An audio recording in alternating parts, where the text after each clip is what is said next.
PSBB sama dengan tidak keluar rumah, libur sekolah, tidak boleh kerja.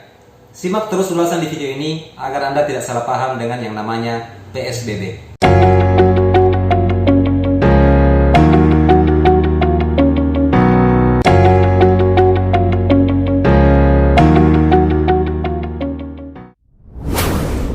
Bismillahirrahmanirrahim. Assalamualaikum warahmatullahi wabarakatuh. Alhamdulillah teman-teman sekalian, di tengah pandemi corona ini kita masih diberi kesehatan dan juga kesempatan, sehingga pada kesempatan kali ini kita masih dipertemukan di channel kesayangan kita, yaitu The Advocate Channel. Channel tempat kita berbagi dan juga sharing seputar pengetahuan ilmu hukum serta membahas seputar isu-isu hukum terbaru. Nah, baik teman-teman sekalian, mungkin beberapa minggu terakhir kita sangat familiar dengan istilah PSBB atau singkatan dari pembatasan sosial berskala besar. Mungkin sudah ada sebagian dari teman-teman sekalian yang sudah sangat paham, yang juga mengerti dengan yang namanya PSBB. Apa sih yang dimaksud dengan PSBB, tujuannya apa, dalam hal apa PSBB ini kemudian diterapkan, serta bagaimana dampaknya ketika PSBB diterapkan di suatu wilayah atau di suatu tempat.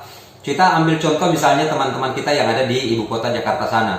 Sejak tanggal 10 April 2020, PSBB untuk wilayah DKI Jakarta dan sekitarnya itu resmi diberlakukan. Sehingga masyarakat di sana tentu sudah mengalami yang namanya pembatasan-pembatasan terkait dengan aktivitas-aktivitas sosial atau aktivitas keseharian yang biasa dilakukan.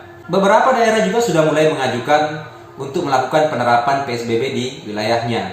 Nah, sebagai salah satu contoh yang baru-baru ini, pada tanggal 17 April kemarin itu mendapatkan persetujuan dari Menkes untuk melakukan penerapan PSBB, yaitu Kota Makassar. Insya Allah kalau tidak ada kendala, sesuai dengan beberapa informasi yang beredar, mungkin tanggal 24 nanti atau tepatnya pada hari pertama bulan suci Ramadan, PSBB di Kota Makassar resmi akan diberlakukan. Pada kesempatan video kali ini, kita akan membahas seputar hal yang terkait dengan yang namanya PSBB. Mulai dari ketentuan hukum apa saja yang menjadi dasar pijakan pemberlakuan PSBB, kemudian apa sih yang dimaksud dengan PSBB, kapan PSBB ini kemudian diterapkan, apa tujuan dan serta bagaimana bentuk penerapan dari PSBB. Dan poin yang terakhir adalah apa sih indikator yang menjadi penilaian, dasar penilaian sehingga kita bisa menganggap bahwa penerapan atau pemberlakuan PSBB ini itu benar-benar berhasil. Nah, baik teman-teman sekalian, yang pertama, untuk memahami semua hal yang terkait dengan masalah PSBB, maka teman-teman bisa mendownload 3 ketentuan peraturan perundang-undangan yang mendasari berlakunya pembatasan sosial berskala besar ini. Yang pertama adalah Undang-Undang Nomor 6 Tahun 2018 tentang Kekarantinaan Kesehatan, Peraturan Pemerintah Nomor 21 Tahun 2020 tentang pembatasan sosial berskala besar dalam rangka percepatan penanganan COVID-19, Permenkes Nomor 9 Tahun 2020 tentang pedoman pemberlakuan pembatasan sosial berskala besar. Nah, itulah 3 ketentuan hukum yang mendasari pemberlakuan atau penerapan PSBB di berbagai kota. Nah, bagi teman-teman yang ingin mendapatkannya bisa di-search lewat Google, ataupun misalnya teman-teman kalau tidak mau repot bisa kirim email ke saya, nanti saya akan kirimkan file-filenya. Kemudian yang kedua, apa sih sebenarnya yang dimaksud dengan pembatasan sosial berskala besar atau PSBB? Pada ketentuan pasal 1 angka 11 Undang-Undang Nomor 6 Tahun 2018 tentang Kekarantinaan Kesehatan disebutkan bahwa PSBB adalah pembatasan kegiatan tertentu penduduk dalam suatu wilayah yang diduga terinfeksi penyakit dan atau terkontaminasi sedemikian rupa untuk mencegah kemungkinan penyebaran penyakit atau kontaminasi. Kemudian di ketentuan lain, yaitu pada ketentuan pasal 1 Peraturan Pemerintah Nomor 21 Tahun 2020 tentang PSBB dalam rangka percepatan penanganan COVID-19, disebutkan bahwa PSBB adalah pembatasan kegiatan tertentu penduduk dalam suatu wilayah yang diduga terinfeksi coronavirus disease 2019 atau yang disingkat dengan COVID-19 sedemikian rupa untuk mencegah kemungkinan penyebaran coronavirus disease 2019 atau COVID-19.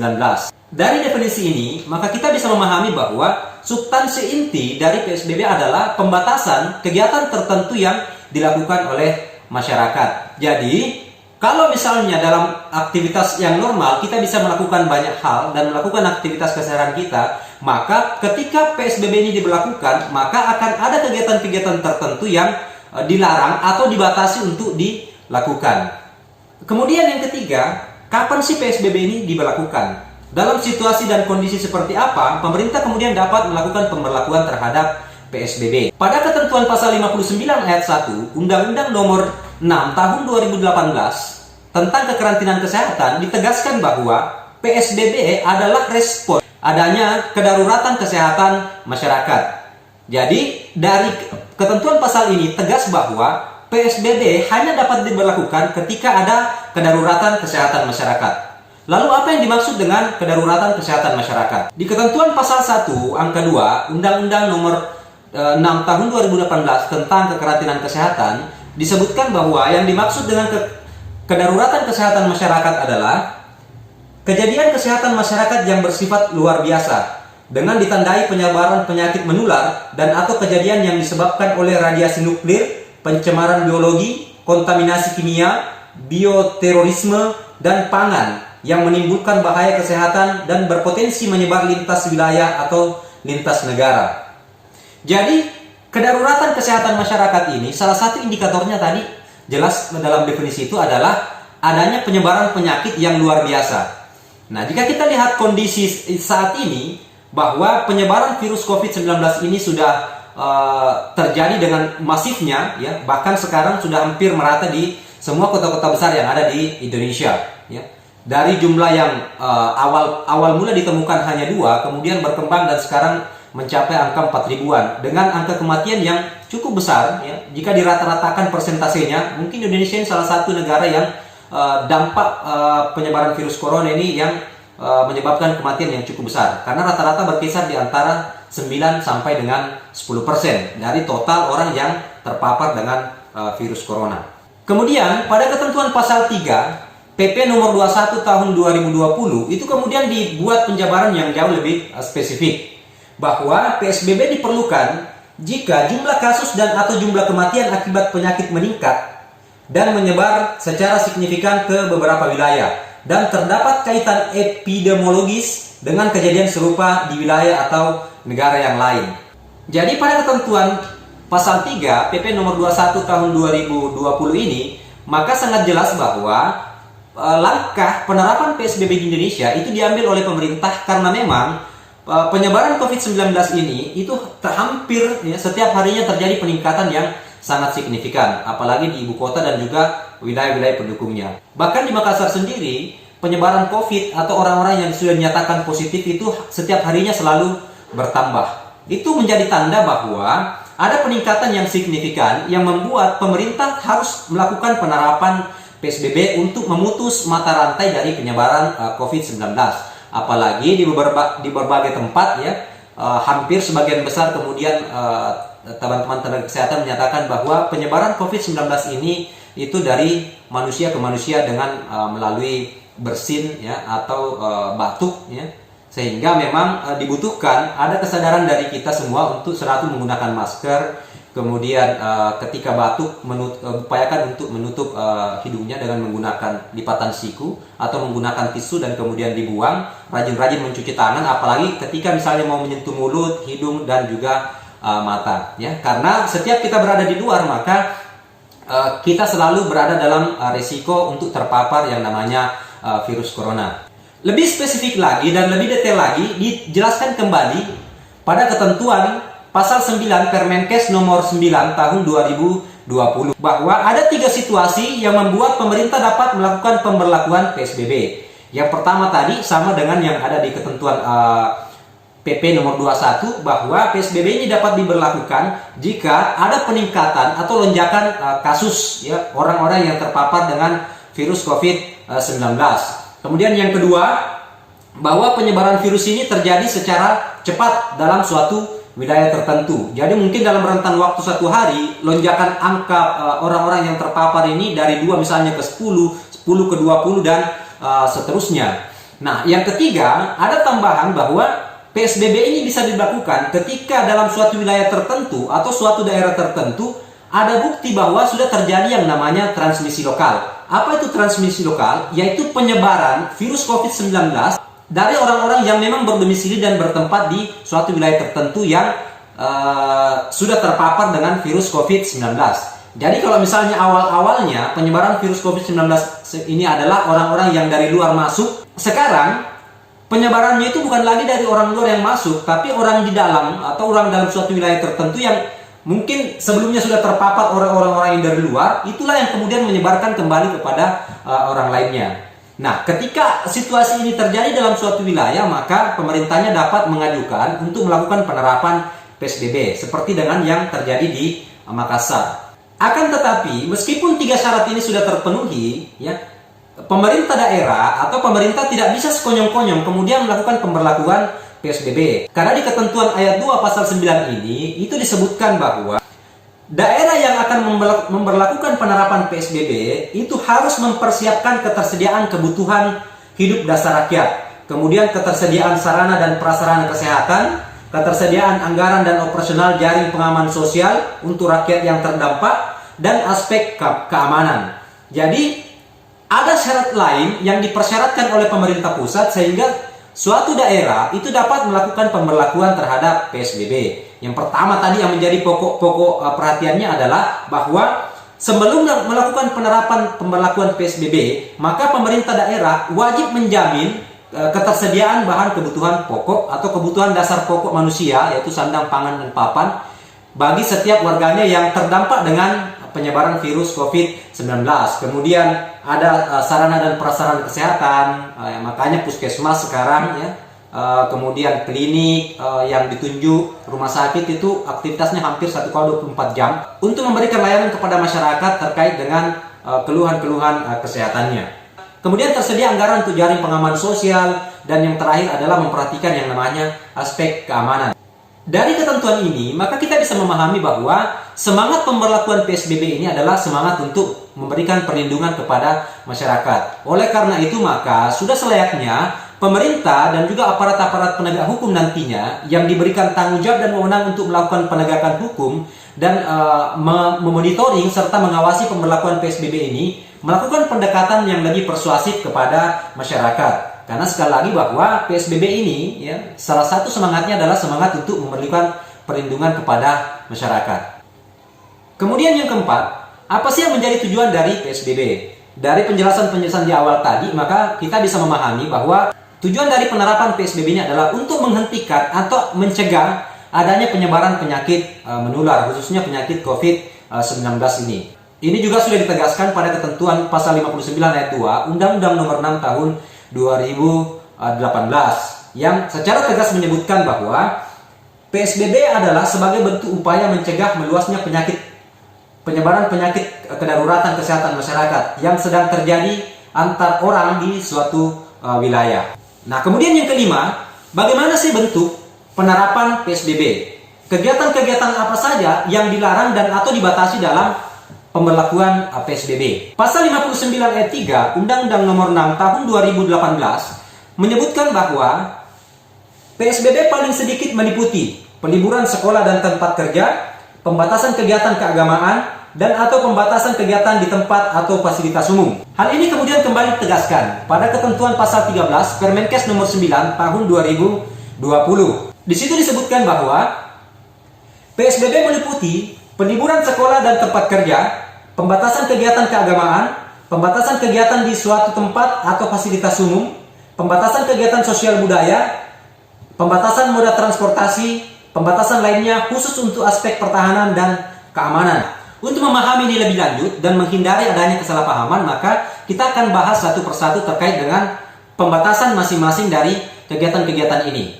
Jika kita membaca ketentuan pasal 59 ayat 3 Undang-Undang Nomor 6 Tahun 2018, Junto pasal 13 Permenkes Nomor 9 Tahun 2020, maka mungkin ada sebagian di antara kita yang menganggap bahwa wah, kalau begitu berarti semua sekolah itu diliburkan, tidak ada aktivitas belajar mengajar, semua perusahaan-perusahaan akan tutup, wajib tutup ya, dan kemudian semua karyawannya diliburkan. Ya. Begitu juga dengan kegiatan-kegiatan keagamaan, tidak boleh lagi dilaksanakan ya.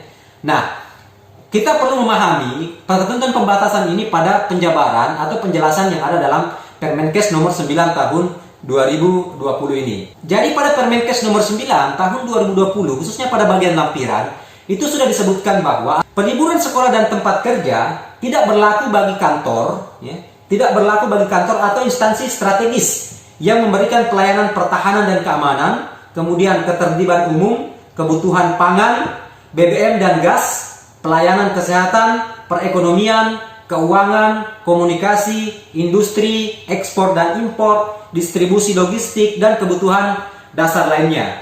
Jadi ternyata meskipun PSBB ini diberlakukan, ternyata masih ada berbagai aktivitas yang bisa kita lakukan karena menjadi kegiatan yang dikecualikan dalam peliburan sekolah atau peliburan tempat kerja. Begitu juga dalam semuanya libur sekolah. Kalau kita lihat penerapannya sebenarnya bukan libur sekolah ya, karena persepsi kita tentang libur sekolah itu artinya tidak ada aktivitas belajar mengajar. Sementara tadi pada penjelasan di awal, sebelum menerapkan PSBB, pemerintah wajib ya mempertimbangkan adanya keberlanjutan proses belajar mengajar bagi peserta didik. Nah, jadi sebenarnya tidak diliburkan, hanya dipindahkan tempat belajarnya. Yang biasanya kita belajar di sekolah itu dipindahkan kemudian tempat belajarnya di tempat lain, yakni di rumah dengan memanfaatkan fasilitas teknologi. Itu juga sebenarnya sudah banyak dilakukan ya. Di Makassar sendiri sudah banyak dosen-dosen yang melakukan proses belajar mengajar dengan memanfaatkan fasilitas teknologi. Kemudian peliburan tempat kerja ya, juga dalam prakteknya tidak berarti bahwa perusahaan-perusahaan ini wajib untuk tutup dan semua karyawan harus diliburkan dan tidak ada aktivitas kerja. Karena dalam prakteknya ya, sebagaimana yang jadi catatan tadi juga pada ketentuan ayat 4 dan juga ayat 5 pasal 59 ya Undang-Undang Nomor 6 Tahun 2018 bahwa salah satu yang harus diperhatikan dalam pemberlakuan PSBB adalah adanya produktivitas kerja. Makanya di berbagai perusahaan itu sekarang sudah melakukan penerapan work from home atau bekerja di rumah dengan memanfaatkan fasilitas teknologi, apakah email ataupun fasilitas-fasilitas aplikasi lainnya yang bisa menunjang aktivitas kerja sehingga pekerjaan yang ada di kantor itu bisa tetap dikerjakan. Begitu juga dengan teman-teman yang memang pekerjaannya ya tidak bisa kalau tidak bersentuhan langsung dengan fisiknya, misalnya servis ya, bengkel itu masih tetap bisa melakukan aktivitasnya. Dengan catatan tadi bahwa dalam melakukan aktivitas itu harus memperhatikan himbauan dan anjuran pemerintah yang lainnya, yaitu dengan melakukan penerapan social distancing, kemudian fasilitas dan sarana prasarana penunjang, misalnya tempat cuci tangan, kemudian hand sanitizer, ya, masker, itu semua wajib untuk digunakan. Karena kalau itu tidak digunakan, maka kegiatan yang dilakukan nanti itu bisa dihentikan oleh pemerintah atau bisa ditutup sekalian karena dianggap tidak mendukung program dari pemerintah. Kemudian semua pelayanan yang terkait dengan ketertiban umum, keamanan dan juga pertahanan itu masih tetap beraktivitas seperti biasa. Jadi kalau misalnya teman-teman mau melaporkan sesuatu misalnya di kantor polisi, ya kantor polisinya tetap buka, tidak boleh tutup. Ya begitu juga dengan rumah sakit dan fasilitas-fasilitas kesehatan lainnya. Apakah itu puskesmas, klinik, masih tetap dimungkinkan untuk buka. Ya dengan catatan-catatan tadi ya, mesti pakai masker, kemudian menyediakan tempat cuci tangan, hand sanitizer, dan mengatur jarak atau melakukan penerapan social distancing di tempat-tempat tersebut. Kemudian BBM dan gas, jadi Pertamina ini tidak akan tutup selama penerapan PSBB. Kemudian perekonomian keuangan, ya, jadi bank-bank, kemudian leasing-leasing juga ini tidak akan tutup. Mungkin nanti hanya akan mengatur pembatasan tentang jam kerja atau mengatur shift ya, dan mungkin mengatur pola kerja yang biasanya misalnya 10 karyawan itu dibatasi jadi 5 karyawan atau dibatasi jadi 3 karyawan, tergantung dari perusahaan masing-masing nanti untuk mengatur. Yang jelasnya pada ketentuan ini aktivitas-aktivitas tersebut dikecualikan. Kemudian ada kegiatan industri, ada ekspor impor, distribusi logistik ya. Jadi kalau misalnya perusahaan-perusahaan distribusi yang terkait dengan distribusi logistik khususnya pangan itu tidak akan dihentikan selama penerapan PSBB dan kebutuhan dasar masyarakat lainnya. Jadi pasar tidak akan tutup, kemudian tempat-tempat perbelanjaan tidak akan disuruh tutup ya, selama misalnya dalam melakukan kegiatan usahanya itu masih memperhatikan aspek-aspek kesehatan tadi yang masker, kemudian mewajibkan semua penggunanya pakai masker, jaga jarak, kemudian mengatur ya supaya ada penerapan social distancing dalam proses operasional kegiatan usahanya. Lalu berikutnya bagaimana dengan pembatasan kegiatan keagamaan?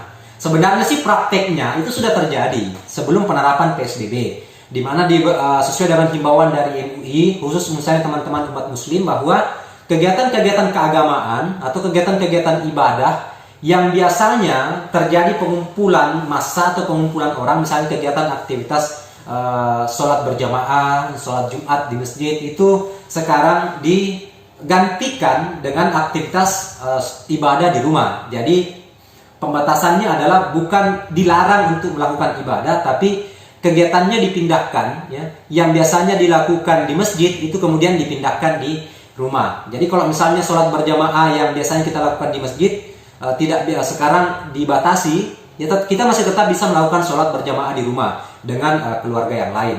Kemudian sholat Jumat yang biasanya kita lakukan rutin setiap Jumat, ya, sebenarnya beberapa Jumat ini sudah kita lakukan meskipun PSBB belum diberlakukan. Tapi pada prakteknya sebenarnya kegiatan-kegiatan itu adalah bagian dari pembatasan sosial berskala besar, ya.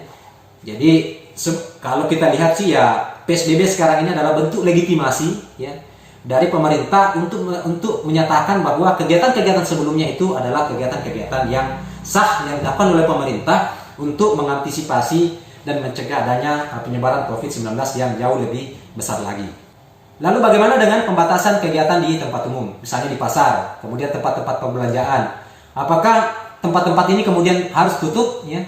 Ternyata di ketentuan Permenkes ini disebutkan bahwa tempat-tempat ini tidak perlu tutup. Jadi pembatasan kegiatan di tempat atau fasilitas umum ini dikecualikan, ya, untuk supermarket, minimarket. Jadi setiap supermarket itu tidak perlu tutup. Kemudian minimarket juga tidak perlu tutup.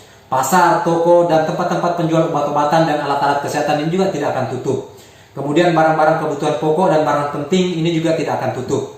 Serta fasilitas kesehatan dan kebutuhan olahraga. Jadi sebenarnya tempat sarana dan prasarana olahraga yang sekarang banyak ditutup itu sebenarnya tidak perlu tutup. Sisa mengatur saja, ya, jarak atau mengatur padat dan jumlah orang yang bisa memanfaatkan fasilitas olahraga.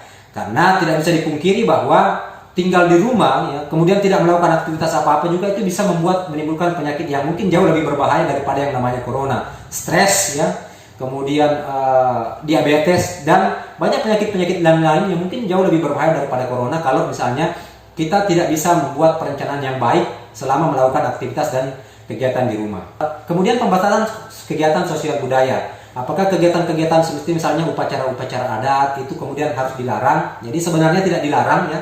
Hanya dibatasi saja, mesti harus mengatur, ya, jumlah orang yang akan ikut di dalamnya, kemudian mengatur bagaimana mekanisme pelaksanaannya agar penerapan social distancing ini bisa tetap diberlakukan. Kemudian fasilitas-fasilitas sarana pendukung, ya, misalnya tadi tempat cuci tangan, hand sanitizer, kemudian masker itu tetap harus jadi bahan pertimbangan. Karena kalau itu tidak diperhatikan, maka kegiatannya itu bisa dihentikan atau bahkan bisa dilarang sama sekali. Terus ada pembatasan moda transportasi, ya. Ini yang juga jadi bahan pembahasan yang cukup ramai sebenarnya di beberapa hari terakhir, karena seolah-olah bahwa ini menghalangi, ya, aktivitas dari teman-teman kita atau saudara-saudara kita yang mata pencahariannya adalah ada pada jasa transportasi ini, ya. Misalnya saja, ya, tukang ojek, ya. Kalau di Jakarta itu kan sudah dibilang dilarang untuk mengangkut penumpang. Sebenarnya pada ketentuan Permenkes ini tidak ada larangan yang menyebutkan secara tegas. Hanya saja adanya ketentuan mengenai social distancing, ya. Kalau orang naik ojek atau naik motor ini kan tentu tidak akan berjarak, tidak bisa berjarak misalnya jaraknya 1 meter. Karena memang tidak ada jarak, tidak ada space kalau misalnya orang berboncengan. Nah, inilah yang ditafsir, ya, baik oleh pemerintah DKI, mungkin nanti pemerintah daerah yang lain juga, bahwa tidak aktivitas ojek ini tidak boleh lagi mengangkut penumpang, kecuali misalnya antar barang atau antar paket. Kemudian untuk pembatasan kegiatan lainnya ini juga dikecualikan untuk kegiatan-kegiatan yang terkait dengan masalah keamanan. Jadi polisi sendiri sebenarnya dan tentara juga wajib untuk memperhatikan aspek-aspek tadi, bahwa dalam setiap kegiatan pengamanan itu wajib memperhatikan yang namanya social distancing, wajib menggunakan fasilitas kesehatan berupa masker, dan juga menyediakan tempat-tempat penunjang, ya, seperti tempat cuci tangan dan juga hand sanitizer. Nah, itulah bentuk-bentuk dari penerapan PSBB, pembatasan-pembatasan kegiatan yang akan dibatasi aktivitasnya ketika PSBB diberlakukan.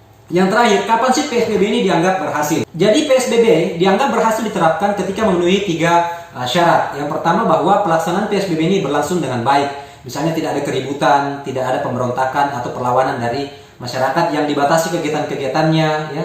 Semua berjalan sesuai dengan yang direncanakan. Kemudian yang kedua, terjadi penurunan jumlah orang-orang yang terpapar. Misalnya yang sebelumnya 100 kemudian turun jadi 90, 80 dan seterusnya. Dan yang terakhir adalah tidak ada penyebaran, ya, atau tidak ada pertambahan kasus di wilayah lain yang terkait dengan COVID-19.